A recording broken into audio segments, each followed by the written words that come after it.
Hello, this is Brian Tracy. I wanted to thank Evan for making this video about my advice on goal setting and sharing these important messages with his audience.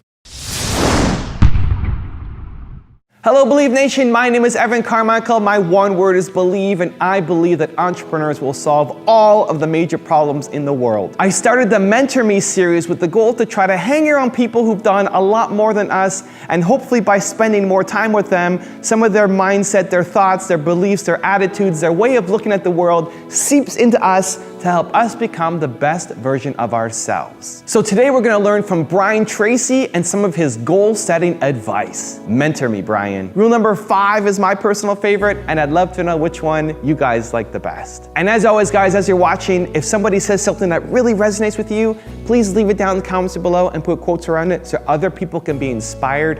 And when you write it down, it's much more likely to stick for yourself as well. Enjoy.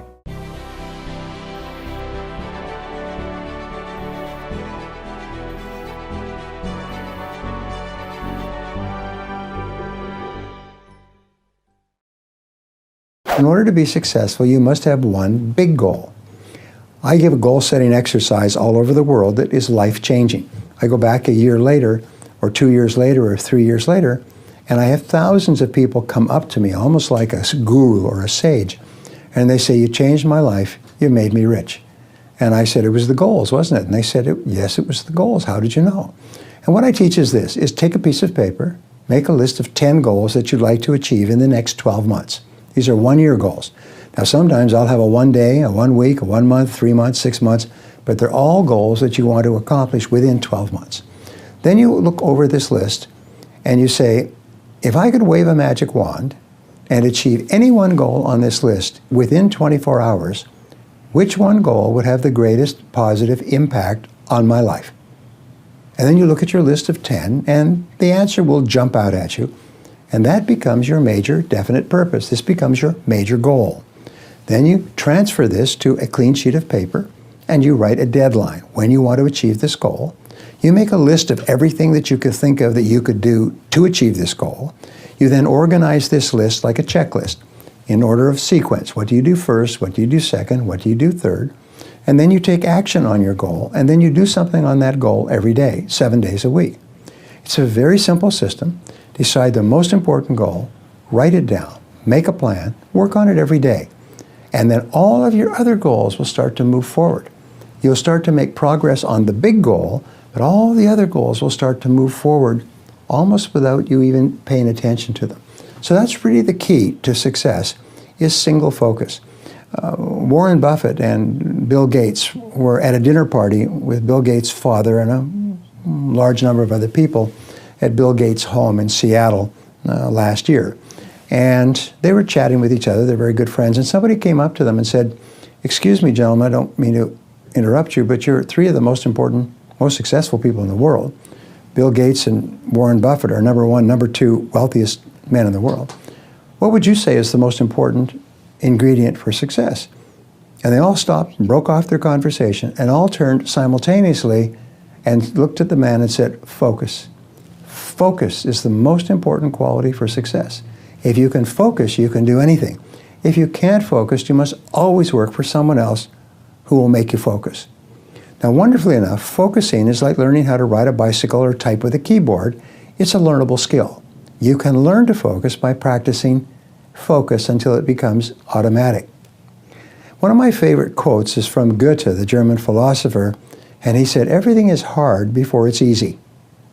So the formation of any new habit is hard before it's easy. You have to keep working at it. It's just like a bicycle. You keep falling down. You have to keep getting back up again until finally it becomes easier and easier, and soon it becomes automatic. And when you automatically get up each day, plan your day, and work on your most important goal, your whole life will transform. So here are some guidelines for writing your goals. First, make sure you write them in the present tense as if your goal had already been achieved. For example, instead of saying, "I will earn X amount of dollars each year," write, "I earn X dollars each year." The reason we do this is because your subconscious mind can only register commands that are phrased in the present tense. Next, write your goals in the positive sense. So instead of saying, I will quit smoking, you would write, I am a non-smoker. Finally, write your goals in the personal tense. In other words, all of your goals should start with the word I. This is the only way that your subconscious recognizes that this is a command coming from the head office, is when you say I plus an action verb in the positive sense. I earn X number of dollars this year. There's a process which has made more people rich than any other single process of goal achieving. And it's to take your major goal and structure it as a question. If your goal is to earn $100,000 a year, then you write, how can I earn $100,000 in the next 12 months? Now, that's an open-ended question, not how can I earn it at my job or doing a specific thing, just an open-ended question, how can I earn the amount of money? And then you discipline yourself to write 20 answers to the question. And the 20 answers are all the different things that you could think of to earn $100,000. Work longer, work harder, upgrade my skills, just get a new job, take a part-time opportunity. Whatever it happens to be, write down everything you could think of, but force yourself to write at least 20 questions or 20 answers to the question. The 20-question method, called mindstorming, forces you to dig deep, deep into your mind where you will find all your answers. And it may be call a person, read a book. Let me give you an example. We had a young fellow, entrepreneur, he got 35 years old. He'd built a successful business. He'd worked about 10 years to do it. And he, for 2 years, wanted to sell his business so he could take a year off and travel, enjoy his money. And so for 2 years, he just sort of floundered around like a fish on the dock, wanting to sell his business. Nobody offered to buy it. He suggested it to people. People were not interested, and so on. And in this exercise that they put him through, his 20th answer, and often it's the 20th answer that is the breakthrough, was buy a book on how to sell your own business. And it just went off like a flashbulb in his mind. At the break, he got up. It was a downtown hotel. Got up, went down to the street to a major bookstore, went and found, he was amazed at the number of books that had been written on how to buy and sell a business. So he bought 2 or 3 books. 2 months later, he had restructured, packaged his business, sold it completely, satisfactorily, and took a year off. He said, but it was just a single idea. It was a breakthrough idea. But it was so simple. Just get a book on the subject. And you think, boy, that's pretty obvious, yes? But it's the most obvious answers that we overlook. One of the most valuable exercises you can engage in when setting goals is to ask yourself, what is my limiting step? What is the one factor that determines the speed at which I achieve my goal, or whether I achieve it at all throughout my personal development? Your ability to identify your limiting step is one of the best demonstrations of your intelligence and a step toward building self-confidence. Your capacity to eliminate this limiting step is one of the best demonstrations of your overall competence in achieving anything you want. In studying everything that has been written or said about personal development and success, the conclusion I came to was that your level of self-confidence is probably the critical factor in everything you accomplish. When you have enough self-confidence, you will try almost anything. Because success is largely a matter of averages or probabilities, the more things you try, the more likely it is that you will achieve greatly. The same is true for you. By setting goals, trying more things, engaging in more activities, and exploring more opportunities, your probabilities of success increase dramatically. The only real limiting step that you might have is your level of self-confidence. When you reach the point at which you believe in yourself absolutely, the barriers that exist in your external world will not stop you. The major obstacles to success always lie within the mind of the individual. They are not contained in external circumstances or situations or people. By building self-confidence, you win the inner battle. The outer battle seems to take care of itself. I've learned 3 important ideas for building self-confidence. First, accept complete responsibility for yourself and for everything that you are and ever will be. Second, except that you can change your situation only by going to work on yourself and learning the things you need to know in order to be better. Third, setting goals with timelines for the things that you want and then working on them every day to bring those goals into reality builds your self-confidence. Many years ago at a talk, I was speaking to Rich DeVos when he was on his way up. Rich DeVos, the president of Amway, worth $5.3 billion today, started off knocking on doors selling soap. And he was working his way up. And I asked him, I said, what have you found? What's the most important quality of successful people? And he said, Brian, he said, we found there's a direct relationship, I still remember him telling me this, between how quickly a person takes action on a new idea and how likely it is they'll ever take action on any idea at all. And so the action orientation is the critical thing. We watch people, everybody hears the same things, they hear the same ideas, but then we watch and we see how quickly they take action. And if a person takes action quickly on a new idea, the chances are they're going to be successful go up by hundreds of %. Now, what most people do is they say, that's a great idea, it's a wonderful idea, I'm going to do that, ooh, I'm so excited. But before I apply it, I need to take a vacation to a wonderful place called Someday Isle. And so they go to Someday Isle, and they live on Someday Isle. And who are they surrounded with on Someday Isle? Other people on Someday Isle. And what is the chief topic of conversation on Someday Isle? Yes, it's their excuses. What's your excuse for not taking action? What's your excuse for not getting going? What's your excuse for not losing weight, getting out of debt, building your business, writing your book, getting your book finished, getting your damn book started? You know, in other words, what's your excuse? And I'll share excuses. Oh, that's a good excuse. I haven't used that one for a long time. That'll take me another year. And so what they do is they sit around, and the bottom 80% of the population lives on Someday Isle most of their lives. They all have these great resolutions and these wonderful intentions, but what's their road to hell paved with? It's good intentions, and I'm going to do that someday. So rule number one for success is whatever you learn here, vote yourself off the island. No more Someday Isle. Either do it or don't do it. Prepare in advance.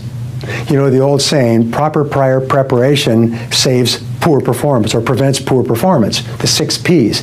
And so prepare your work list for the following day, the evening or the night before. The last thing you do at the end of the day is you lay out the day that's coming.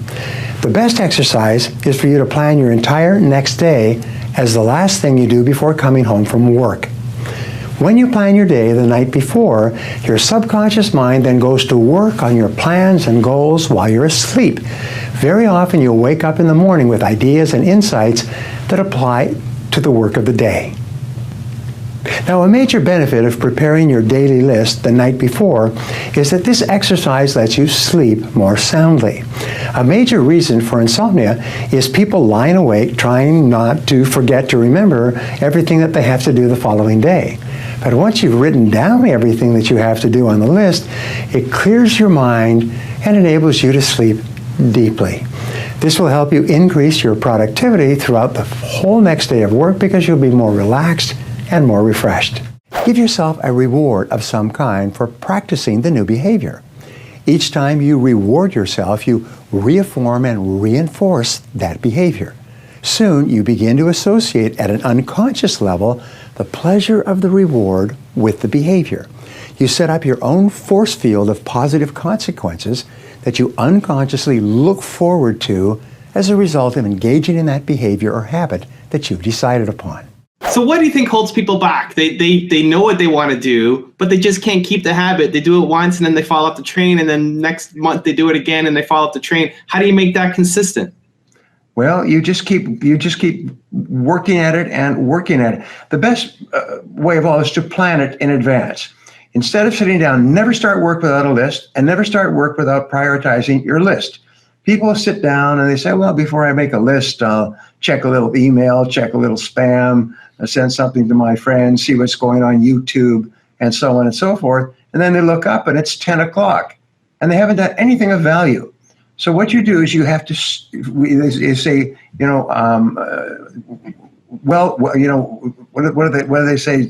That if you start it right, it'll work out right. So start it on your most important task, and do that until it becomes a habit. Now, here's an interesting thing about checking email: is when you check email, it triggers the release of dopamine in your brain. Dopamine is a drug. And by the way, there's all kinds of books and articles and scientific studies on this. And dopamine is the same drug in cocaine.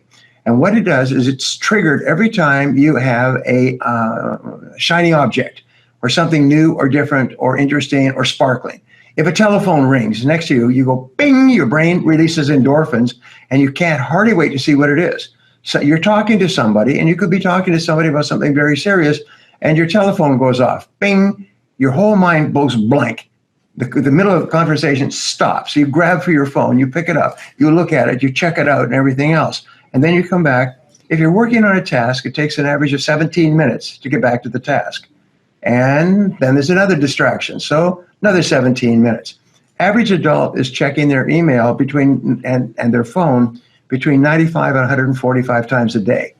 That's crazy. Which means they're like attention deficit disorder dogs. They're just literally running around back and forth the whole day. At the end of the day, they're exhausted. By the way, USA Today and Harvard have proved that you lose 1 IQ point for every hour that you leave your email on. At the end of the day, you've lost 10 IQ points. You actually become stupider throughout the day, dumber. And I ask this of my audiences. I say, have you ever finished a day where you don't think you've accomplished anything? You've been on email, responding to bings and beeps and rings and so on all day. And at the end of the day, you go home and honey says, what do you want for dinner? And you say, I don't know. I don't care. Anything. I just want to drink. Because you're so exhausted, you cannot even decide.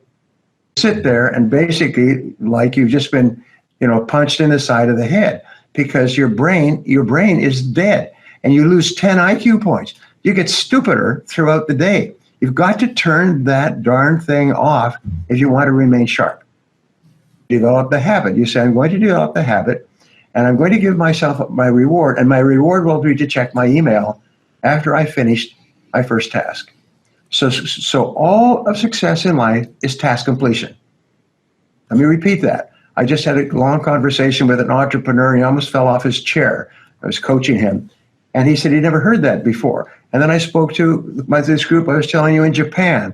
I told them the same thing. And they were just flabbergasted. The key to success in life is task completion.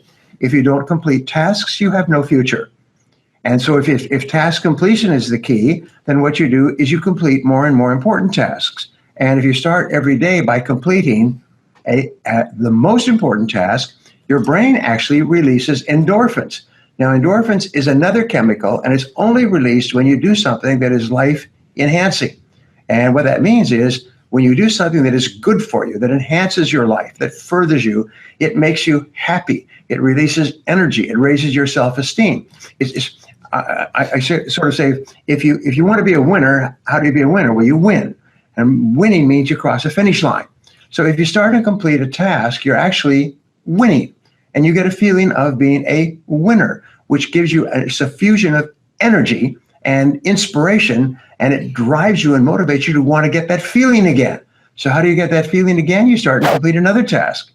So I've developed the habit, and people who are successful have developed the habit of starting and completing tasks. So my wife comes in and says, dinner's in 5 minutes. So I look at my list and I say, okay, there's a 5-minute task. And what do I start and complete a 5-minute task? And each time you complete a task, you get a burst of endorphin. The bigger the task, the more endorphin.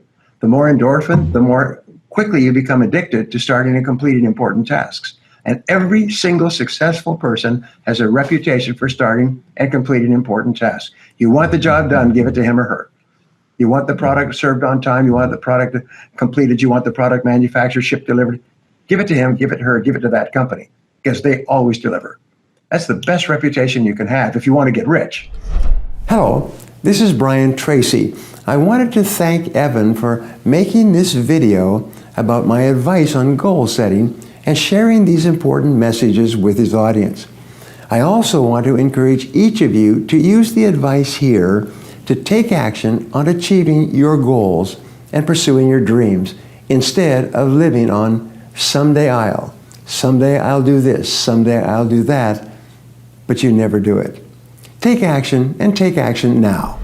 Thank you guys so much for watching. I'd love to know, what did you think of this video? What was your favorite clip and why? What lesson are you going to pull from this clip and immediately apply somehow to your life or to your business? Please leave it down in the comments below. I'm super curious to find out. I also want to give a quick shout out to Nathan from the Productivity Game channel. Nathan, thank you so much for picking up a copy of my book, Your One Word, and making that awesome YouTube video review on it. I really appreciate the support, man, and I'm glad you enjoyed the book. Carmichael states that there is one word that defines who you are, connects all the things in your life that make you come alive, and will help you escape the chains of mediocrity. So thank you guys again for watching. I believe in you. I hope you continue to believe in yourself and whatever your one word is. Much love. I'll see you soon.